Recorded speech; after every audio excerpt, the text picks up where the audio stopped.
ও ভাইয়াত ও কাম কৰি আছা ও হাজিৰা কিমান নাই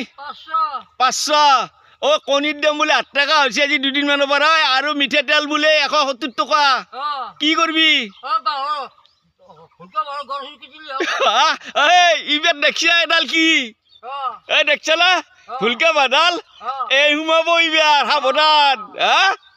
একদম গাজি গাজি হুমাব ক'ত বঢ়িয়া কথা কৈছা আৰু তো আছে দিন হয়নে নহয় তে 500 টকা হাজিৰা এটা কণীৰ দাম 8 টকা আৰু 1 লিটাৰ মিঠাতেলৰ দাম 170 টকা তই এতিয়া কণী খাবি না মিঠা তেল কিবি না ল'ৰা ছোৱালীক পঢ়িবি না কি কৰিবি হয়নে নহয় কেতিয়াৰ পৰা পানীত নামছিলি পুৱাৰ পাই এতিয়া কি হ'ল কাম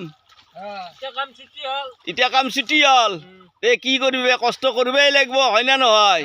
ৰাজাই যদি দামত বস্তু খাব পাৰে পৰ্যায়ো খাব লাগিব আমাৰ নিচিনা মানুহে আৰু কি কৰিবি ভাইয়াত হয়নে নহয় উপায় নাই আৰু এনেকৈ দুখ কষ্টৰ মাজেদি আমি এইয়া চাহ এই পুৱাৰ পাই সেই 6টা না 7টা বজাত সেই নামছিল খাল 8টা বজাত এতিয়া উঠি আহিল পানীৰ পৰা চাক তে কি কৰিব ইমান বস্তু পাতিৰ দাম আৰু বস্তুৰ দাম হ'বই দে ভাই কিয় জানিছেনে নাই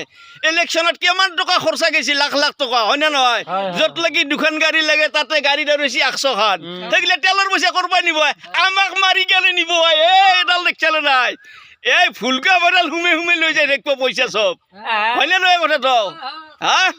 এই এতিয়া ইবাৰ মহাবল্লাই এমান সহজ বেপাৰ নহ'ব জুই চাই দাম হ'ব বস্তুৰ আৰু উপায় নাই ভাইয়াত দে যা পিছে আৰু মই অলপ টাইম আছোঁ ইয়াতে যাক আকৌ লগ পাম অহাকালি বাই বাই যা কি কৰিব যিহেতু আজি বিহুৰ বন্ধ আছিল সেইকাৰণে পথাৰৰ ফালে ওলাই এই বন্ধুকেইজনকে লগ পালোঁ ইহঁতে মানে মানুহৰ ঘৰত হাজিৰা কৰি আছে ইয়াৰ পথাৰত